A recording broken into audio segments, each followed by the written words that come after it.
এরপরে লম্বা অনেক প্রশ্ন, একটা প্রশ্ন নিচ্ছে এখান থেকে। মৃত ব্যক্তির পাশে কোরআন তেলাওয়াত এবং 4 দিন চল্লিশা করার বিধান কি?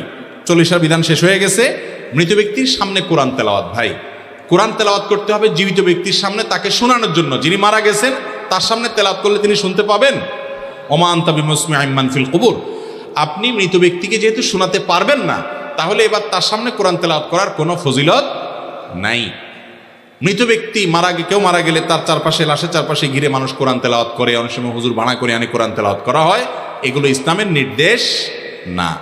আপনি নিজে তোর কোরআন তেলাওয়াত করেন, করার পরে এর সওয়াব মৃত ব্যক্তির জন্য আপনি সাদাকা দিতে, হাদিয়া দিতে পারেন কিনা, বকশিশ দিতে পারেন কিনা, অনেক ওলামা ইকরাম বলেছেন পারে, এবং এর সপক্ষে অনেক দলিল আদিল্লা আছে, অনেক লম্বা চড়া আলোচনা আছে। কিন্তু মৃত ব্যক্তিকে কোরআন শোনানো বা তার লাশকে ঘিরে কোরআন তেলাওয়াত করা, এটা মৃত ব্যক্তিকে বিদায়ের কোনো আমল না। অনেক মানুষ আছে টাকা হাওলাত দিতে চায় না, কিন্তু সুদে লাগায়। সুদের গুনাহ আযাব সম্পর্কে বলেন। আবার কেউ কেউ আছে হাওলাত নিলে ওই টাকা সহজে দিতে চায় না। খুব গুরুত্বপূর্ণ প্রশ্ন।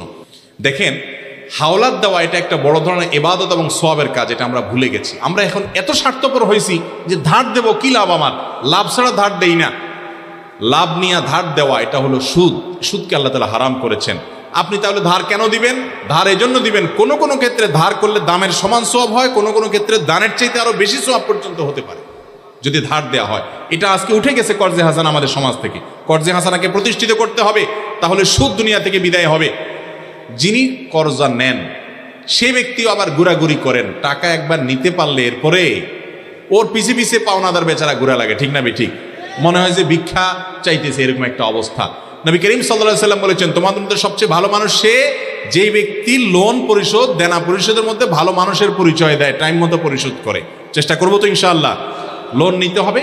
কাউকে হাওলাত দিয়েছেন, দেয় না দেয় ভয় আছে, শরীয়ত বন্ধকের সিস্টেম রাখছে, কিছু বন্ধক রাখেন, ওই সমমূল্যের জিনিস রাখেন, যদি সে গড়িমসি করে ওইটা বিক্রি করে টাকা উঠাতে পারবেন, তাহলে তো সমাধান হয়ে গেল।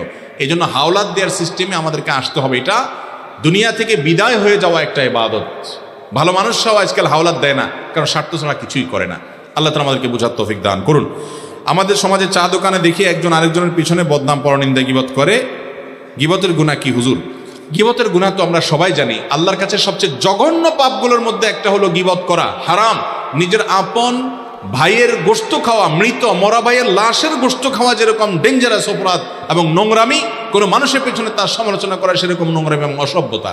চা দোকানগুলো বেশিরভাগ ক্ষেত্রেই আমাদের দেশে এটা চায়ের দোকান না, এটা গীবতের দোকান।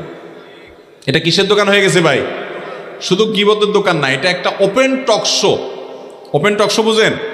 টেলিভিশনে যেরকম টক শো হয় 2-3 জনে,